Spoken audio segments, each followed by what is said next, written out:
Lee, the famous martial artist, the famous philosopher, great writer, very deep thinker, he said that flexibility is power. You must be like water. He said, become formless like water.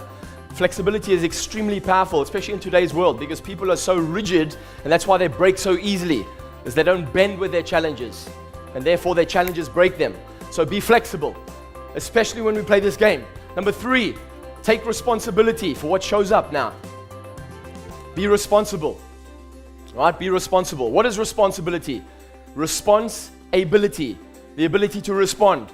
Too many people are reacting. They're reacting from old thinking. They react from programs. They react from habits. They react from routines and rituals. You want to respond. Responsibility, one of the greatest tools available to all leaders. They think before they react. They don't react. They think, then they respond accordingly.